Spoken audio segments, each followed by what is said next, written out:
I'm Davy. I'm awesome. Welcome to Davy's Awesome Movies, where I review the styles of movies that I love, the alternative, B-rated, cult-style flicks. And this week is definitely a cult flick. That's definitely iffy with most fans. This movie came out in 1986, and it was directed by Wes Craven, and written by Bruce Joel Rubin, and based on the novel Friend by Diana Henstel. Produced by Robert M. Sherman, and then made and distributed by Warner Brothers. Ladies and gentlemen, Deadly Friend.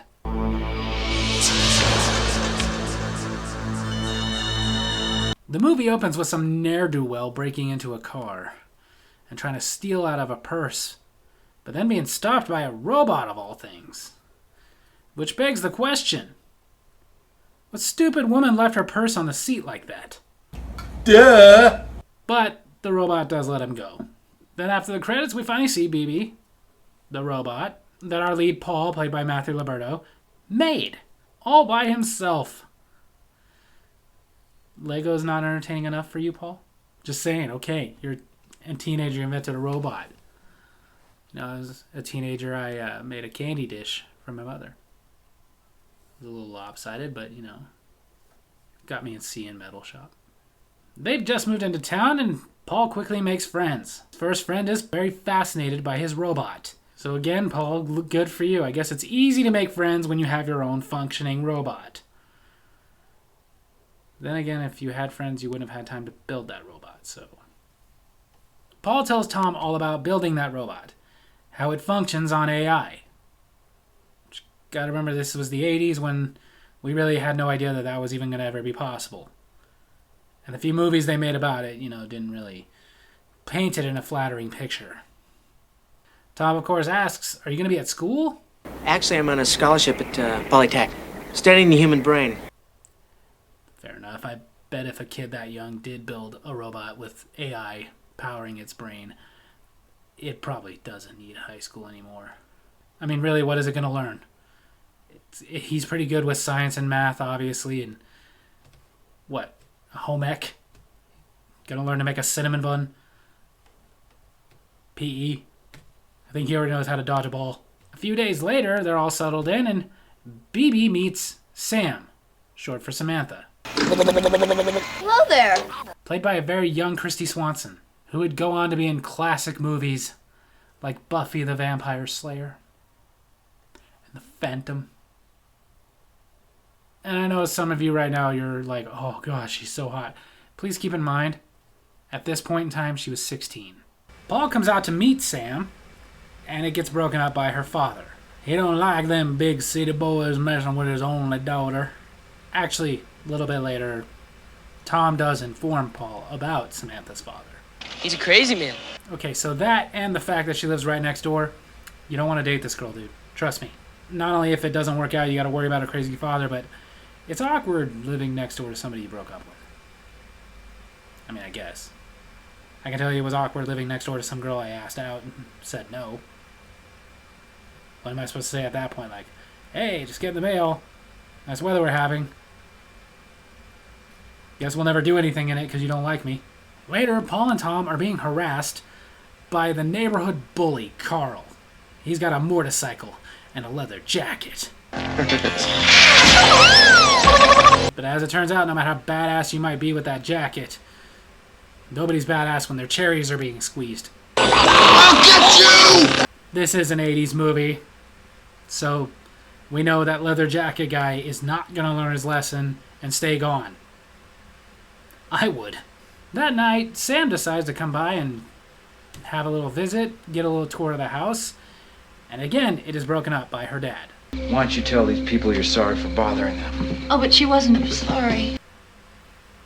Think of that moment if I was Paul's mom, I'd be calling someone.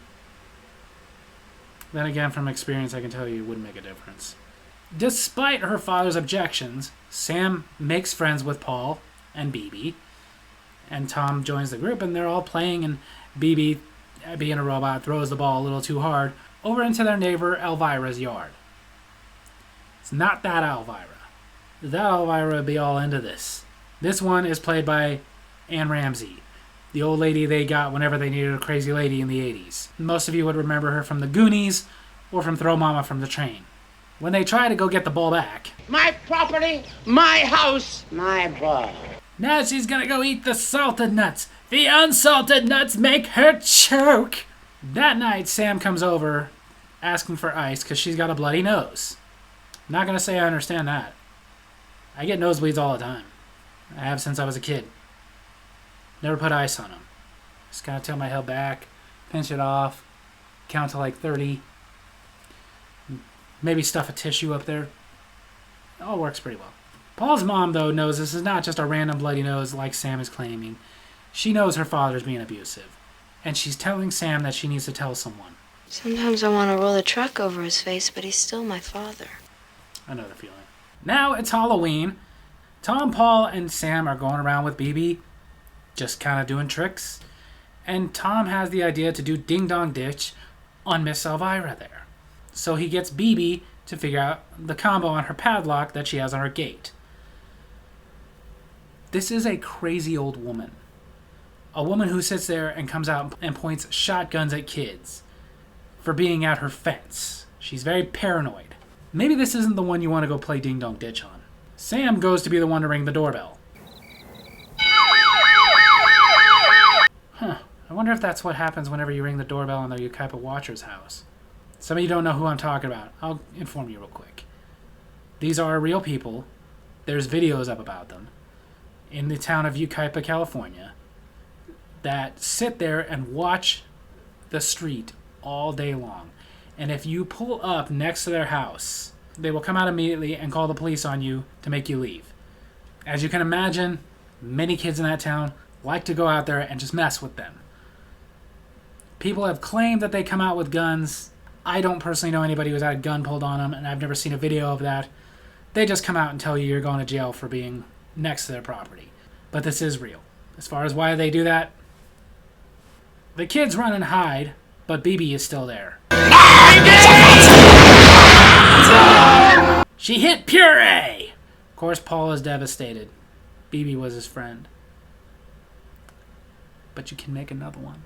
Time passes, it's now Thanksgiving, and Samantha went over to Paul and his mother's house for Thanksgiving dinner, and as she's getting ready to leave, she wants to show Paul what she's thankful for. Oh, Paul, every guy's dream.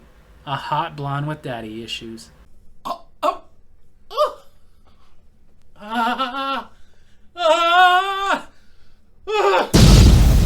But when she gets home, her father freaks out because he knows that she was over at a boy's house. And he starts hitting her to the point that she falls down the stairs and bangs her head really hard. Dude, I get being angry she didn't bring you a plate, but just go make a sandwich. When the ambulance comes, her father has a story ready. Told her to clean up her stuff off the stairs. She never would have tripped. And the sad thing is, this is the 80s. They would have bought it. Now, even if that was the truth, they probably would have arrested him while they do an investigation. Sam's neurosurgeon is also Paul's professor, and he tells Paul that Sam is brain dead. The routine there is they're going to keep her on life support for 24 hours, and then that's going to be it. And throughout the day, as Paul is sad, mourning the soon loss of his friend, he gets an idea. An idea he needs Tom's help for. We're gonna go to the hospital. We're gonna get her out before they pull the plug tonight at 10 o'clock. Dude, trust me, there will be other hot chicks, especially when you're a rich scientist. Okay? This one, she's just gonna go on to make a couple of movies, but seriously, her 15 minutes of fame isn't even gonna last 10. Tom, of course, says no, but Paul says he owes him. It's because of you BB got killed. Yeah, your robot getting shot by a crazy old lady does not equal this. Maybe I'm not a good friend here, but I'd be like, okay, you're right, I owe you.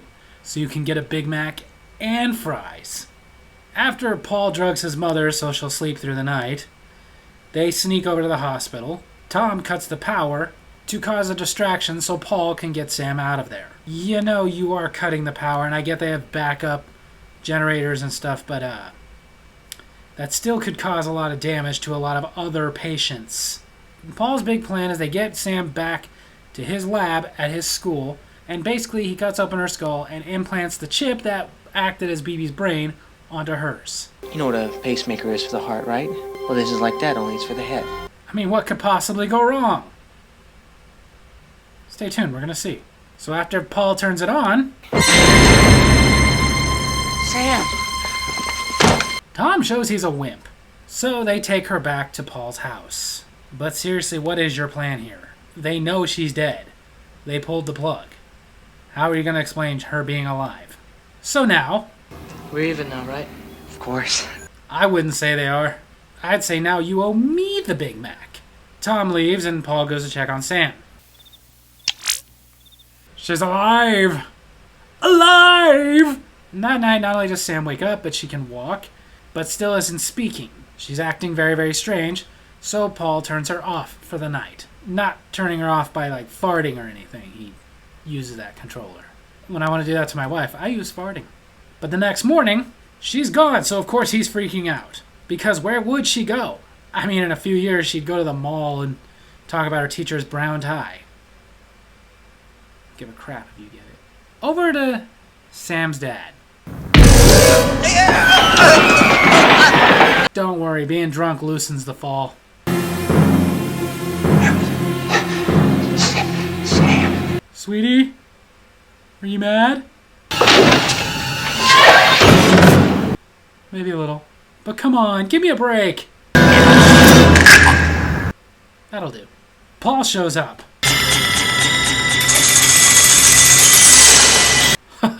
Roasted.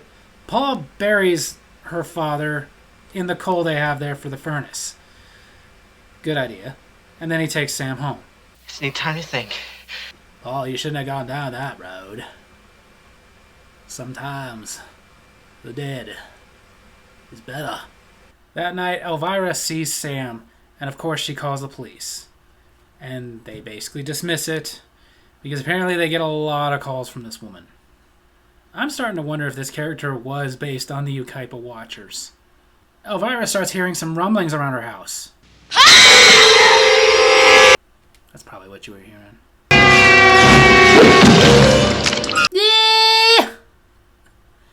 I know that this was just one of the reshoots they did because the studio was demanding more blood, but it was awesome. So the moral of this story, kids, give the ball back. Sam comes home and Paul gets her upstairs, but has a suspicion that something must have happened while she was gone. Why would you think that? Everyone rushes down there to see what's going on. From what I hear, Elvira's head's all over the walls in there. Tom took that well. That morning, Sam finds a photo of herself with her friends, and she's starting to realize what happened. And since you're realizing it, could you tell me, because I'm a little lost. Not only that, but Tom calls and talks to Paul, saying he's going to call the police. He can't keep this a secret anymore. It's eating me up alive. But Tom, if you tell, then you won't be even anymore. I'm just saying, seriously, this is highly illegal. And I used to tell my friends that. I grew up in some bad areas, so I used to make it very clear to them, you do something illegal, I'm not going to jail for you. Make sure I don't know, because I'll dime your ass out. Paul begs, just give him some time. For a friendship. Yeah, I'd be like, Paul, up your Ziggy with a walla brush. But now at work, Paul's mom gets a visit from Paul's professor / neurosurgeon, asking how Paul is doing, because he figures he must be sick or just really depressed over what's been going on, because he hasn't been to school in days. He's been here every day. Oh, Paul, you are so grounded. And once she finds out what you've been doing, you're not getting dessert for like a month. Tom comes over, and he gets freaked out the moment he sees Sam. Starts running out, Paul goes after him, and in their little tussle, he punches him, right as Paul's mom walks through the door. This gives Tom a chance to leave. And I'm calling the cops! So I'm guessing Christmas is off? Paul goes outside and tries to reason with Tom, but he's not budging. Sam does budge. Paul's mom tries to help. Paul, dude, you are in so much trouble. Sam runs off, so of course Paul chases her, and runs into Carl. I'm not gonna lie, we kind of forgot about. But you know he had to come back. This is an 80s movie. But as he's beating up Paul, Sam hears.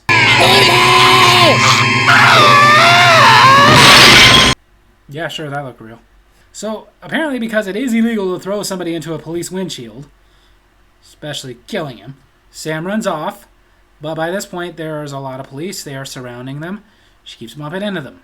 She hides. Paul eventually catches up to her, and her vision starts going back to normal. She starts snapping out of it, becoming more Sam than BB. So maybe, just maybe, this will have a happy ending. But then the police show up. Stop! Well, never mind on the happy ending. Well, at least that was nice. So there was a chance of the good ending. But it actually ends with us wondering, is this real or is this a dream? Come with me, Paul. So there you have it. That's a cult classic from 1986, Deadly Friend. It's a movie, I love it, but it could have been better. This movie tanked in the box office. It had an $11 million budget, did about 8.9 in the box office. But since then, video rentals, video sales, all that, it's made its money back, but definitely never had a chance of getting a sequel, even though they left it open for one. I mean, I guess. The original script and movie shot was more of a PG sci-fi thriller that was going to focus more on the love story of Paul and Sam than what it ended up being. But then they did test screenings, which always seemed to result in the movie being better. Filled it up with Wes Craven fans, people who were expecting, oh, this is Wes Craven, we're getting a Nightmare on Elm Street, got this, and they complained. They wanted more blood and gore. So Warner Brothers made them write in more blood and gore, and made them go do reshoots and re-edits, making this movie nothing like the original version. To which Wes Craven and the writer, Bruce Joel Rubin, did it because they had to, but very much disapproved of what the final result of this movie became. Basically, they didn't want this to be this kind of movie. They didn't want all the blood and gore. They didn't want it to be a horror movie. They just, again, wanted it to be a sci-fi thriller. I kind of wonder what it would have been like if it would have been that way. Then again, Wes Craven's heart really wasn't as into it as it should have been. During the time of filming, he was going through a messy divorce and going through a lawsuit from somebody who claimed that he wrote A Nightmare on Elm Street, not Wes Craven.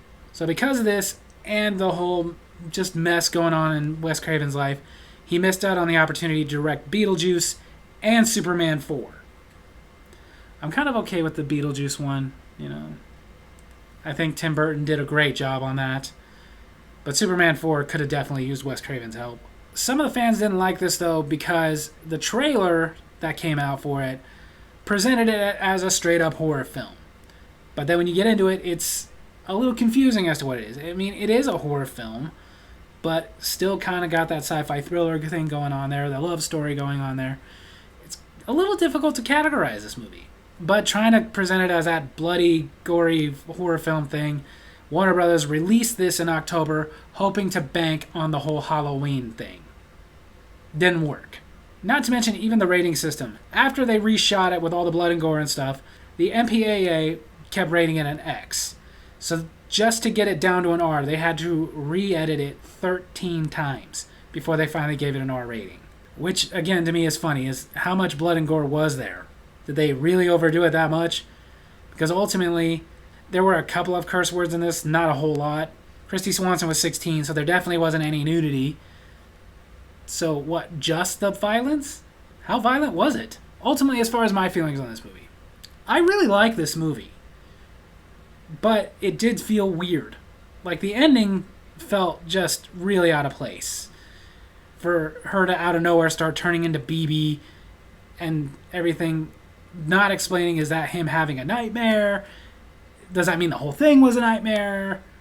What happened? And we're never going to get the answer to that. Or was this somehow real? The chip was turning her into a robot. We don't know. And we're never going to find out because it didn't do well enough. And even if it did, I don't think Wes Craven was going to come back and go like, yeah, I'll do the sequel. So ultimately, even though I'm a fan of this, I can't help but wonder what it would have been like if Wes Craven's original had come out. But I will say this movie is proof positive. Stop listening to test audiences. I've never heard one story where they went to the test audience said, oh, we want more of this, and then the movie ended up being even better. No, it always ends up sucking.